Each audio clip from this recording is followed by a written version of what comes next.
Cumprimentamos todos os irmãos na paz do Senhor Jesus, amém? Amém. Estamos aqui em família para juntos meditarmos no tema Ensinos da Ceia à Cruz. Realidade de Jesus. Isso mesmo, a realidade de Jesus. Pois é, meus irmãos, hoje minha família e eu louvaremos juntamente com a sua família e você. Escolhemos um louvor, olha que interessante, que é uma oração a Deus. Por quê? É uma oração em agradecimento a Deus pela sua bondade, a sua sabedoria, em gratidão a Deus pelo seu sacrifício de amor, gratidão a Deus por Ele ter morrido na cruz e se entregado por nós, para nos redimir dos nossos pecados. Vamos então louvar?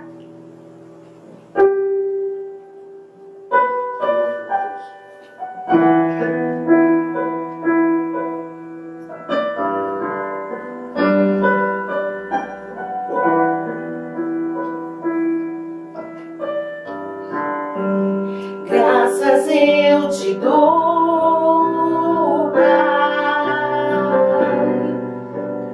pelo preço que pagou, sacrifício de amor que me comprou, ungido do Senhor, pelos cravos em suas mãos. Graças eu te dou, ó meu Senhor, lavou minha mente e coração, me deu perdão, restaurou minha comunhão.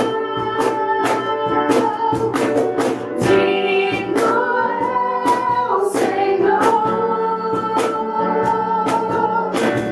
sobre o trono está, soberano Criador.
Glória a Deus. O nosso Deus ressuscitou. E agora, juntamente comigo e com a minha família, nós vamos orar para que Deus abençoe e nos dê entendimento, nos dê sabedoria, para que possamos aprender mais da sua palavra. Amém? Juntamente comigo e com o meu esposo, nós iremos orar. Amém, irmãos? Aleluia. Deus poderoso, Deus de poder e graça. Nós pedimos neste momento, ó Deus querido, que abençoe a cada vida, a cada pessoa. Abra o entendimento, dê discernimento, abra a mente, Pai querido, para que possamos aprender mais da Tua palavra. Cuida de cada um. Sara, Senhor Jesus Cristo, o Teu povo. Sara esta nação. Amém. Glória a Deus. Amém. Pois é. Amém, irmãos. E agora nós vamos dar seguimento à nossa lição. Vamos ter os comentários dos irmãos da classe 3. E para isso nós vamos chamar o nosso facilitador de hoje, o nosso querido irmão João Navas. É com você, João. Um abraço. Tchau, pessoal. Tchau! Oi, Paulo. Pai do Senhor, tá? Pai do Senhor, família. Pai do Senhor, todos os irmãos e a todos que estão assistindo aqui. Só que hoje eu não vim sozinho, tá? Eu trouxe aqui a diaconisa Célia Mendonça, né? A gente tá um pouquinho com saudade. Nós que estudamos quantos anos de lição junto lá na classe 3, né, Célia? Verdade. Então a gente sentiu, nesse momento, a oportunidade de nós estarmos aqui reunindo de novo. A Paula podia estar aqui com a gente. Seria muito legal, muito bom. Aqueles irmãos da classe 3, né? Nossa, todo sábado. todas as vezes que a gente senta para passar a lição, a gente já lembra daqueles irmãos e fica imaginando eles, a posição deles, né, na sala. Era muito legal, né? E a gente tem saudades. E com base nisso, a gente resolveu fazer um projeto diferente para a lição desse sábado. Né, Célia? A gente pensou assim, vamos fazer uma lição com todos os irmãos da classe 3? E no nosso grupo do WhatsApp da classe 3, a gente lançou um desafio, né? Ó, quem vai querer participar conosco dessa lição? E é isso que levantei a mãozinha. A série, várias pessoas. Quase não deu para encaixar todo mundo. Verdade, muita todo gente mundo querendo, queria ao mesmo tempo. Todo mundo. Os irmãos sabem, né? Mas graças a Deus, tá aqui, nós estamos montando esse trabalho muito interessante. E eu queria que a Célia comentasse um pouquinho pra gente a introdução. A introdução, João, nós vamos falar do ensinos da Ceia Cruz. Ela vai falar da realidade de Jesus. E é uma continuação, né, da série de lições, né, do ensino da Ceia Cruz. E nós vamos falar o seguinte: muito embora seja um assunto bastante conhecido, haja vista que todas as religiões cristãs, e no Brasil a maioria, né, todas professam e aprofundam na vinda de Jesus, né? Porque a vinda de Jesus representa o resgate do ser humano, né? Mas é um assunto muito empolgante e sempre emocionante reaver o fato, pois afinal é o fato, né, ocorrido que traz esperança para as pessoas. Aliás, é a única esperança que as pessoas têm, que nós temos, né, João? Porque a gente chega num ponto, igual a introdução também lança uma pergunta, né? Pecamos, e agora? Então aí a gente vai ver, né, nas histórias, na Bíblia mesmo, que Deus resolveu fazer um plano resgatador para isso. Por quê? Porque ele viu que o ápice da criação dele, o homem, tinha se distanciado dele. E quem faria esse resgate? Né? Aí você ia comentar até de um texto que proposto, isso, né? Em Gálatas 4, né? O capítulo 4, verso de 4 a 5, ele diz assim, lá está registrado então que vindo a plenitude dos tempos, ou seja, como costumamos dizer, no tempo de Deus, né?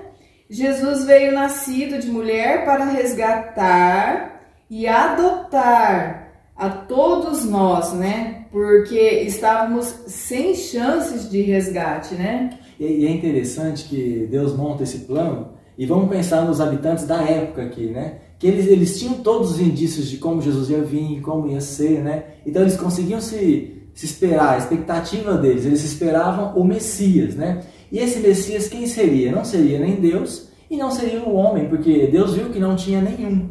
Então nesse daí ia vir Jesus mesmo, né? E esse Jesus que seria o Messias, que faria esse resgate previsto por Deus.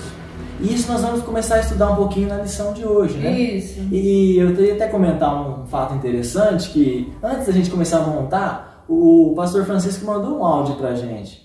Em questão do quê? Dos recursos que nós temos para estudar a lição, né, Célia? A gente está hoje comentando e alguns dos irmãos só tem esse momento para assistir a lição, para ver a lição, ouvir, né, falar da palavra de Deus. Mas nós temos outros recursos. Nós temos o áudio do pastor muito bem feito. Nós temos a própria lição escrita. A própria lição escrita. Então, assim, o pastor até frisou de a gente lembrar desses recursos. E eu vi, sério, eu não sei, os comentários que nós vamos seguir na sequência aqui, que os irmãos fizeram isso, porque eles comentaram muito bem. Isso. Inclusive, nós vamos dar caminhada agora. Sim, agora nós iremos chamar para a sequência da lição, né? De hoje eu quero chamar para fazer a reflexão 1 a nossa irmã Selma, né? Isso, vamos ouvir a Selma então.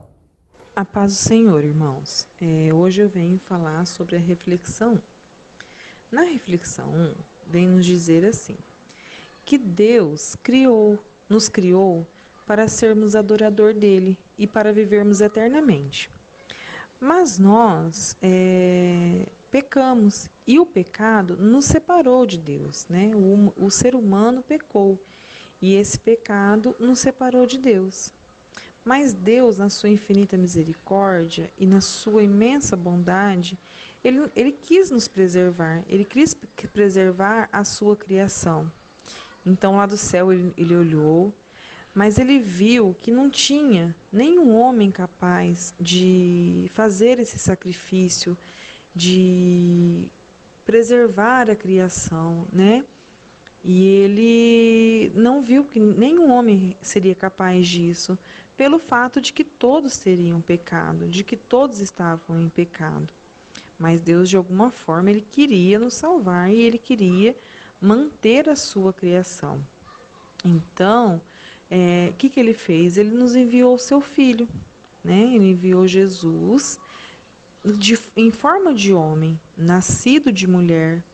Jesus padeceu todas as dores que o homem poderia padecer. Ele sentiu na pele todas as dificuldades da raça humana, né, da criação de Deus. Mas ele passou por tudo isso com um diferencial. Ele não se deixou experimentar o pecado, né? Jesus, por tudo que ele passou, por tudo que aconteceu com ele, mas ele não se envolveu com o pecado. Ele se manteve puro, limpo do pecado, né? Então só ele poderia estar fazendo a nossa religação com Deus, né? O pastor usa a palavra readmissão, que é o religar o homem a Deus. Ele estaria somente o sacrifício do próprio Filho de Deus nos daria essa oportunidade de nos religarmos a Deus, sermos novamente religados a Deus. Jesus sofreu, Ele morreu e Ele foi a primícia daqueles que dormem, porque Ele foi o único que ressuscitou. Essa oportunidade que Ele teve de morrer e ressuscitar é uma mensagem, né? É um exemplo, nos dando o exemplo da oportunidade que nós também teremos através da nossa religação, de nos redimirmos do pecado. É um exemplo de que nós também teremos essa oportunidade de renascer na volta de Cristo. A Bíblia diz que Jesus é a primícia dos que dormem. Nele nós também poderemos ressuscitar na vinda de Cristo, tendo assim a oportunidade da vida eterna. Então, através do sacrifício de Jesus, que não teve pecado, nós podemos ser religados a Deus. Nós podemos então ter essa oportunidade de vivermos eternamente com Jesus. Então, João, como nós ouvimos pela irmã Selma, o projeto de Deus em resgatar o homem começou a ser executado, né? No capítulo 1 do evangelista João, a gente consegue entender que Jesus deixa o trono, né, junto ao Pai, porque ele estava com Deus, mas como quem desligando-se do Pai e se fez carne e habitou entre nós. Não pecou, assumiu a morte, né? Ressuscitou em um corpo glorioso. Importante, João, é que não perdeu a sua glória, né? Viveu cheio de graça e verdade sem pecado. É interessante que a Selma conseguiu destacar essa questão de Jesus homem, né? Então, quer dizer, a palavra fala que aquele que pecar morrerá. Então, ele se fez pecador mesmo não tendo pecado, né? Ele tinha essa função aqui, né? Mas o grande incógnita que as pessoas têm é homem-Deus, Deus-homem, como é isso, né? Isso. E aí a gente vai ter agora, na sequência 2, o comentário da irmã Cirlei Dionísio, que vai dar um pouquinho de esclarecimento para a gente aí. Vamos ouvir a irmã agora. Olá, irmãos, a paz do Senhor Jesus esteja com todos vocês. Se a lógica humana perturba diante dos fatos inexplicáveis pela racionalidade dos homens, Jesus é o personagem cuja natureza tem suscitado discussões intermináveis sem resultados satisfatórios. Afinal de contas, Jesus era um homem ou era Deus? Aos que imaginam ter sido ele um homem, como explicar os milagres feitos diversos, praticados por ele, impossíveis aos homens? Aos que imaginam que ele era Deus, como entender o seu modo de viver, sua prisão, julgamento e morte?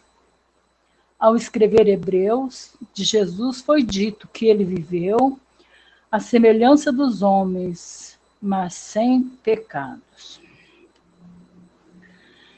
A realidade de Jesus, confirmada dessa palavra, Jesus era um homem ou era Deus? Ou as duas coisas, homem e Deus?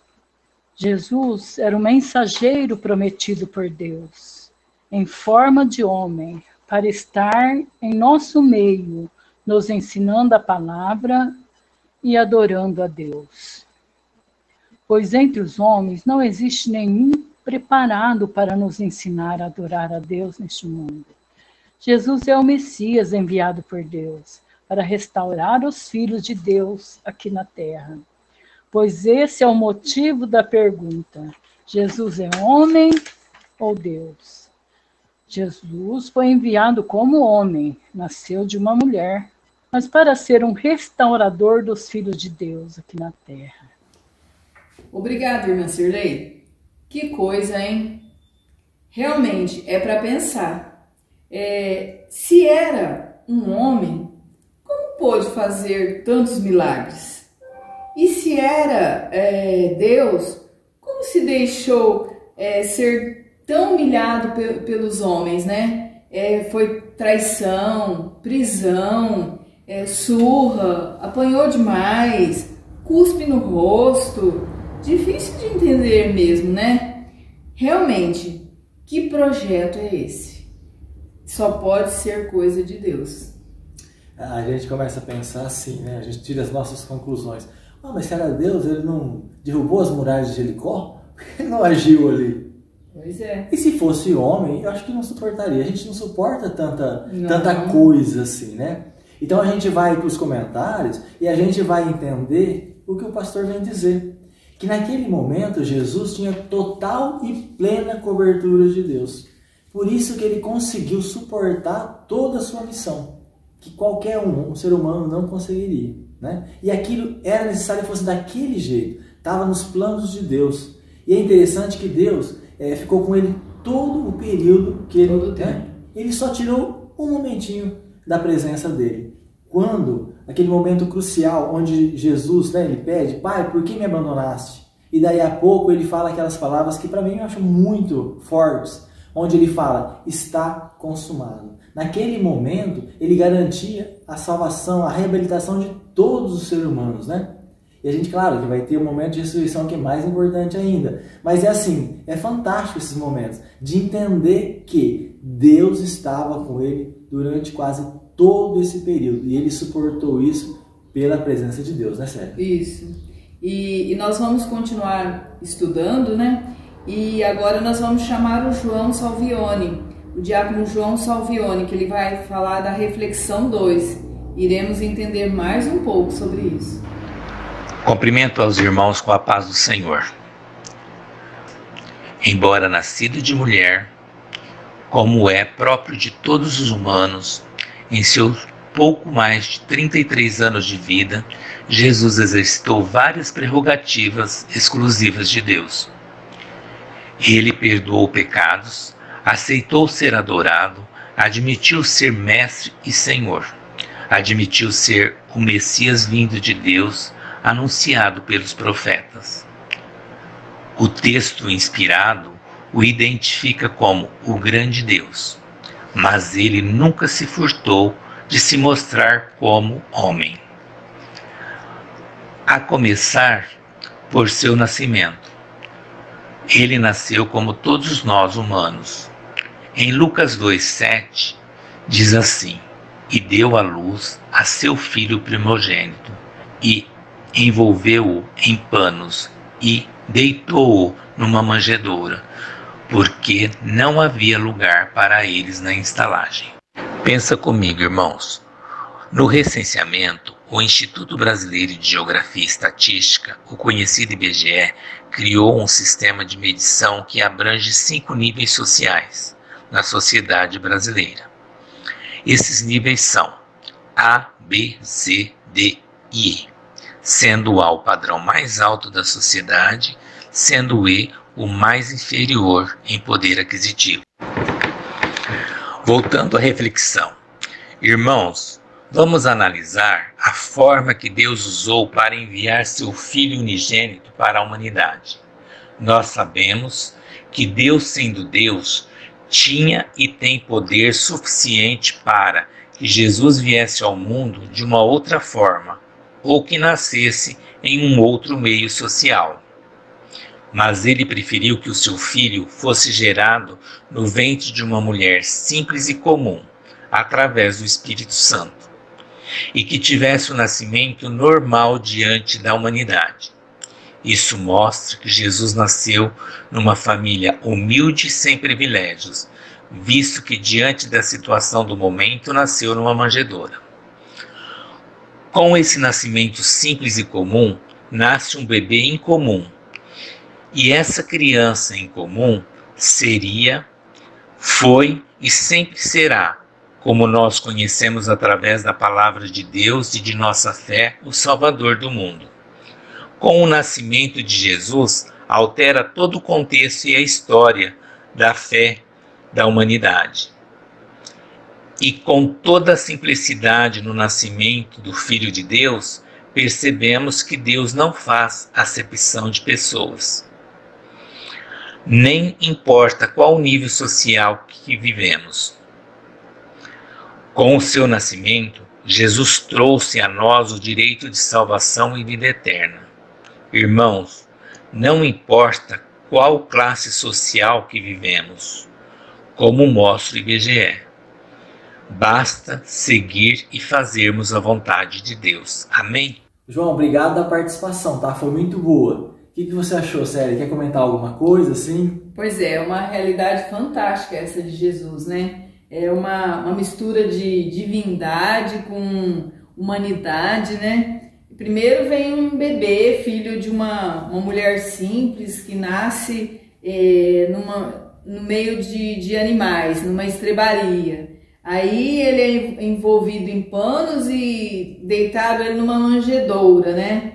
Então, ele nasceu de uma família comum, mas ao mesmo tempo, ele perdoou pecados, ele curou muita gente, ele foi chamado de mestre e ele disse que era mesmo mestre. É muito fascinante estudar sobre a história de Jesus, né? É muito fascinante estudar sobre Jesus.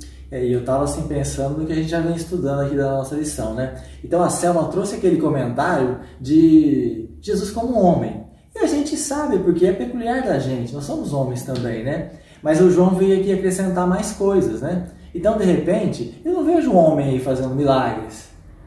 Nem tem como, né? Então, eu não vejo perdoando pecados, né?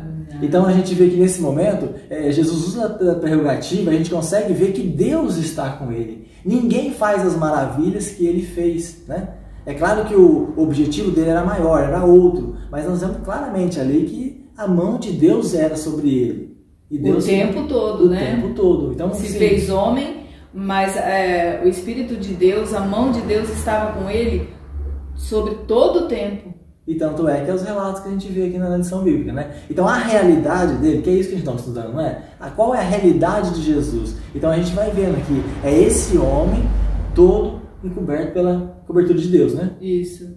E aí a gente vai continuar um pouquinho mais agora, né? Nós vamos continuar e nós vamos chamar a irmã Irene para falar da sequência 2, para a gente entender mais um pouquinho sobre esse assunto. A paz do Senhor Jesus, irmãos. Hoje eu vou ler a sequência 2 do nosso ensino bíblico, né, onde vem os ensinos da ceia à cruz, a realidade de Jesus. Sequência 2. Nenhum humano sem a luz divina consegue entender o mistério contido na conhecida afirmação que identifica Jesus Cristo como tendo sido o Deus homem e o homem Deus. Essa afirmação diz que ele era exclusivamente Deus e se fez homem. Depois de ser homem, voltou a ser exclusivamente Deus. A reação mais eficaz para sossegar nossa alma a esse respeito é crer e pela fé nos aproximar dele, como tendo sido o Cordeiro Homem de Deus, que tira os pecados do mundo. Deus, ele como homem, foi a oferta oferecida ao próprio Deus, em nosso lugar, porque entre nós não havia ninguém que atendia aos requisitos exigidos pelo próprio Deus, e para isso, um homem sem pecado oferecido pelos pecadores.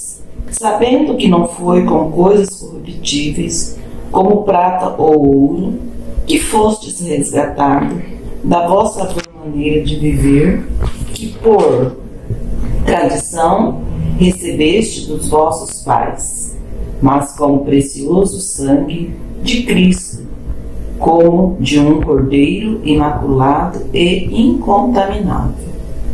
Então, irmãos, o que eu entendi é o seguinte, que Deus nos ama muito. Ele nos ama de tal maneira que mesmo nós sendo pecadores, ainda Ele mandou o seu único e amado Filho Jesus que nascesse aqui na terra como homem, vivesse como homem, mas com o Espírito Santo de Deus, para morrer como um cordeiro pelos nossos pecados, para assim termos a salvação, ter o direito da vida eterna.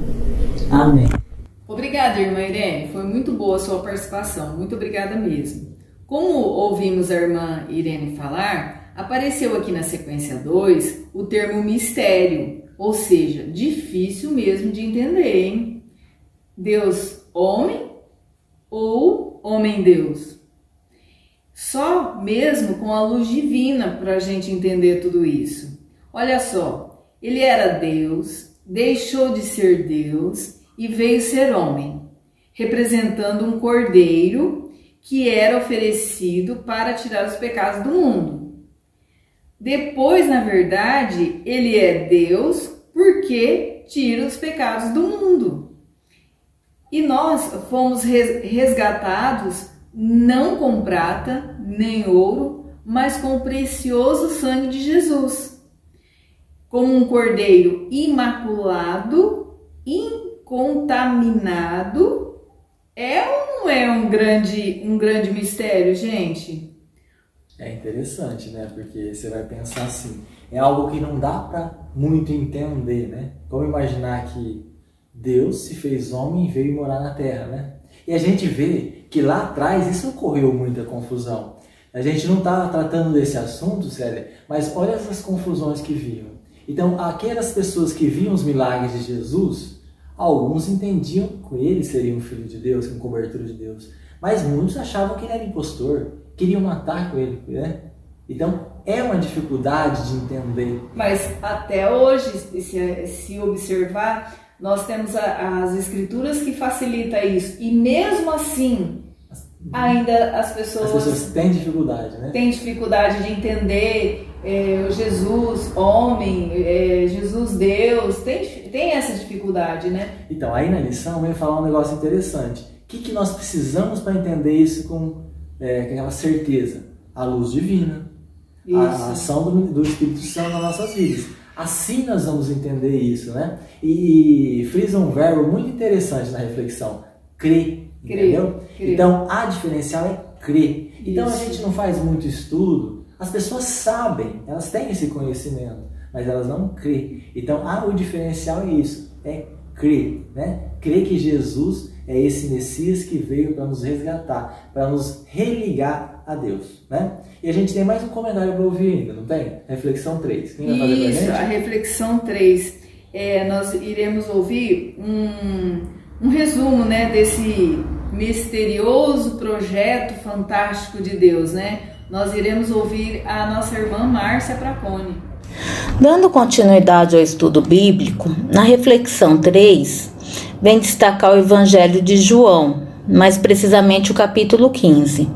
Fazendo uma leitura dos versículos, nos deparamos com Jesus dizendo: Eu sou a videira verdadeira e meu pai é o lavrador. Algumas Bíblias também mencionam agricultor. Toda a vara em mim que não dá fruto, atira, e limpa toda aquela que dá fruto, para que dê mais fruto.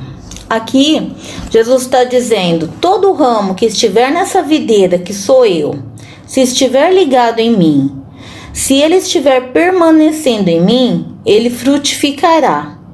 Porém, aquele que não está vinculado em mim, a esta videira, ele não produzirá o fruto. Ele deixará de ser viçoso, ele secará. Então será podado da videira e será lançado fora. A ideia é que devemos permanecer na videira, permanecer em Cristo. E nos versículos seguintes: vós já estáis limpos pela palavra que vos tenho falado. Estai em mim e eu em vós. Como a vara de si mesma não pode dar fruto se não estiver na videira, assim também vós, se não estiverdes em mim. Eu sou a videira, vós as varas. Quem está em mim e eu nele, esse dá muito fruto, porque sem mim nada podeis fazer. Se alguém não estiver em mim, será lançado fora, como a vara, e secará. E os colhem e lançam no fogo e ardem. Aqui, irmãos, Jesus está falando com seus discípulos. Ele está usando a figura de uma videira, que todos nós sabemos que a videira naturalmente produz a uva, né? Ele está comparando a pessoa dele com o tronco de uma videira e a vida de cada um de nós como os ramos da videira. Esses ramos se espalham por toda a parreira, mas eles são alimentados pela seiva que vem do tronco. Então Jesus está dizendo que aqueles que estão ligados a Ele, que estão vinculados a Ele, estes meu Pai cuidou e permita que sejam podados para que sejam ainda mais frutíferos. Mas aqueles galhos que não têm nenhuma significação, frutificação, que já se desconectaram da videira, já secaram, o Pai tira do contexto para que não atrapalhem o desenvolvimento da videira verdadeira. Pode alguém pensar assim: será que Deus exclui uma pessoa exatamente porque tem alguma falha, algum pecado, alguma dificuldade? Seria essa a ideia do texto? Não, claro que não. A ideia aqui é dizer o lado positivo da nossa relação com Deus, não o lado negativo. Porque o lado negativo já está evidente. Se me desconecto da videira, se me distancio da seiva da vida, se eu não tenho nenhuma identidade com o Senhor, não é o Senhor que me exclui da videira, eu que me auto-excluí. Então, não tem a ideia de que Deus está olhando para a nossa vida para ver quando é que ele vai cortar e jogar fora? Não é essa a ideia. A ideia é que nossa vida deve estar vinculada à videira, ao tronco, porque o tronco é que produz a seiva, que traz a nutrição para o ramo. E o ramo produz o fruto. Mas só produz o fruto se estivermos alimentados pelo tronco, pela raiz. Então o texto está dizendo: se vocês estiverem em mim, e se as minhas palavras estiverem em vocês, vocês serão frutíferos, produzirão muitos frutos. A nossa vida tem que ser regida por um verbo. E qual é o verbo? Qual é o verbo principal? É estar em Cristo, é permanecer em Cristo. Mas não basta só permanecer ou estar em Cristo, mas sim que a palavra dele permaneça em você. Então nós temos dois caminhos a seguir. O primeiro é permanecer em Cristo, e o segundo, que a palavra dele permaneça em você. Porque essa palavra permanecendo em você vai te instruir, te orientar e te fazer frutificar da maneira que ele te preparou. Por isso que o segredo desse texto é que nós nunca desvinculamos nossas vidas da videira verdadeira. Porque é essa videira que traz a sustentação. E é esta sustentação que faz a gente frutificar. E o fruto que a gente produz é o fruto que vai fazer nossa vida alcançar o significado que Deus tem para ela. E ao mesmo tempo que ela vai ser uma bênção para as pessoas ao nosso redor. Então Jesus está dizendo: vocês vão ser meus discípulos se vocês aprenderem a fazer o que eu mando e se vocês entenderem a maneira como isso deve ser feito. Então frutificar da vida vai acontecer. Ninguém pode dizer eu não produzo frutos, porque isso é uma escolha sua. É uma escolha de cada um de nós. Eu posso escolher ser uma pessoa regida pela carne, pelo pecado, ou escolher ser uma pessoa sustentada pela videira verdadeira e regida pelo Espírito do Senhor, pela palavra do Senhor que habita em mim e será a frutificação dos frutos. Qual tipo de pessoa você quer ser? A escolha é sua. Aquela pessoa que crê em Deus, em Jesus e divulga isso para outras pessoas, o ramo produtivo? Ou aquele que não crê, nem quer ouvir e aprender sobre Jesus, o ramo improdutivo? Jesus quer cuidar de você, limpar você como um ramo produtivo, para que você possa dar frutos na videira. Precisamos apresentar para as pessoas a videira verdadeira, que é Jesus, para que aqueles que não estiverem produzindo e queiram produzir na videira verdadeira sejam enxertados nela e possam produzir frutos. Muito bem, nós acabamos de ouvir o comentário da irmã Márcia. Muito obrigado, Márcia, você sempre prestativa, né? Estamos com saudade de você, de todo mundo, mas vamos lá. Ao resumo da realidade de Jesus, né? Vocês estão lembrados que na introdução falou-se em adoção, ou seja, o que Jesus veio fazer aqui neste mundo daria a condição de sermos filhos adotivos. Depois, no decorrer do assunto, falou-se sobre o mistério, né, do projeto de Deus em enviar o seu filho, que também era Deus, né? E por fim, a irmã Márcia nos traz a realidade da pretensão divina em relação aos seres humanos, né? De adoção passou a se falar de enxerto, ou seja, ligação de vara, de planta, ligação ao caule, né? Então, na reflexão 3, a obra está pronta. Não basta ser adotado. Na verdade, é uma alegria a chance de ser adotado, né? Mas para permanecer como filho adotado, é necessário estar ligado à videira.